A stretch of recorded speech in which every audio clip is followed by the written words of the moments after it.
Greetings and welcome to the module 4 Electrode-Electrolyte Interface. The objective of the session is to learn about the Electrode-Electrolyte Interface.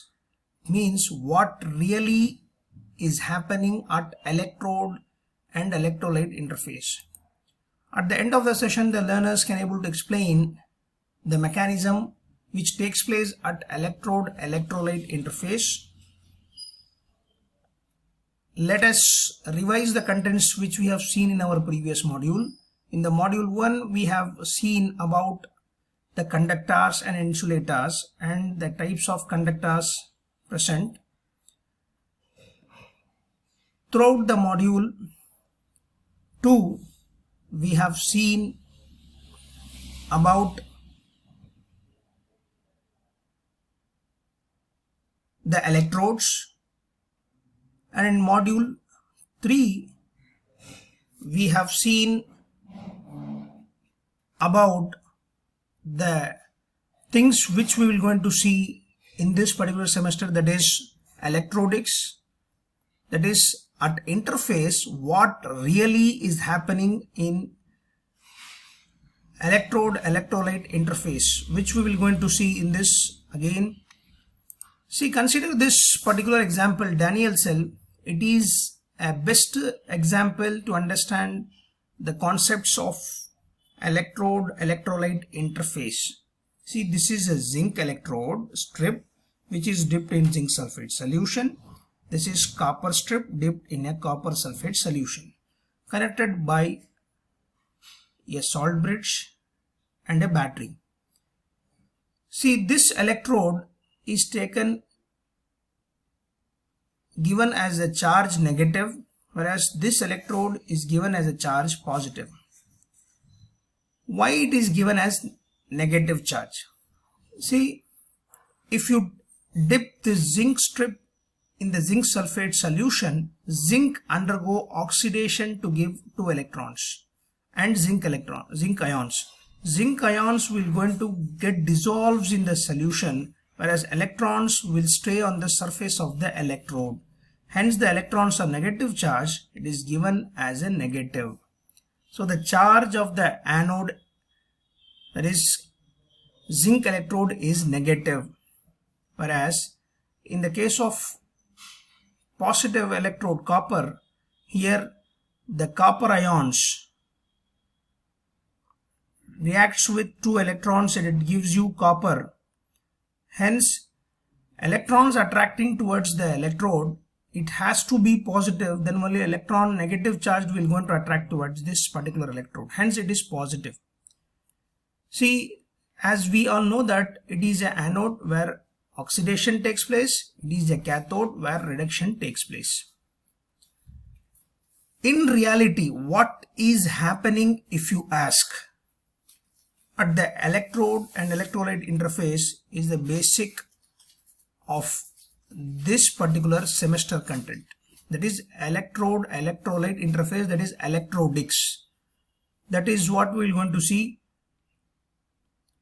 See, zinc electrode dipped in zinc sulfate solution, whereas copper electrode dipped in copper sulfate solution. If you do that, this is the thing which will going to happen.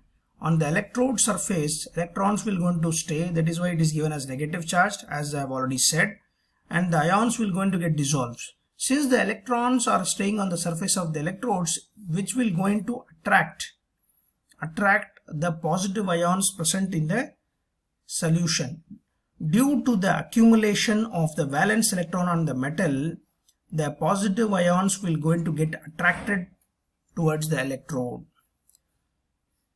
Similarly, in the case of copper electrode, positive charge is given,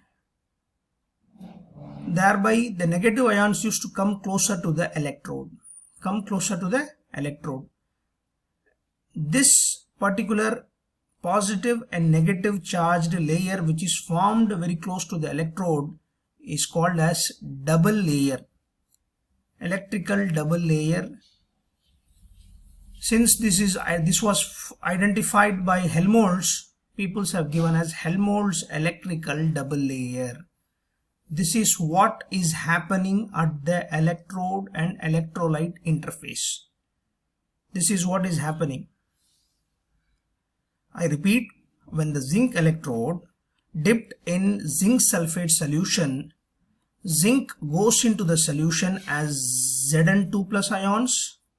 Now the zinc electrode attains a negative charge due to the accumulation of valence electrons on the metal.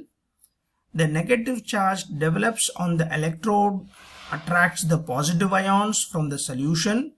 Due to this attraction, the positive ions remains closed at the metal, that is zinc. This is what is happening at zinc electrode. Whereas at copper electrode, when a copper electrode is dipped in copper sulfate solution, copper ions from the solution deposits over the metal.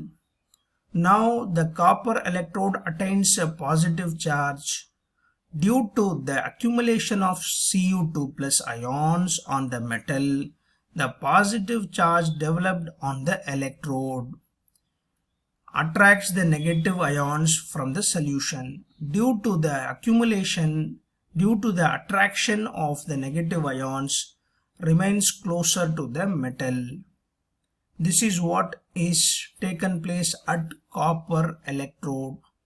This sort of layer that is positive in the case of zinc, negative in the case of copper, around the metal is called Helmholtz electrical double layer.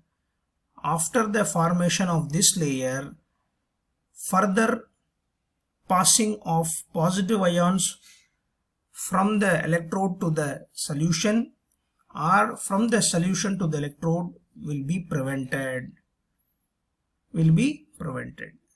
And after the formation of this, a potential difference becomes a constant value which is called electrode potential, which is known as electrode potential of the metal. I hope you people might have understood. If you have any doubts, you can ask in the online session via Google Meet platform. Thanks for your active participation. Thank you one and all.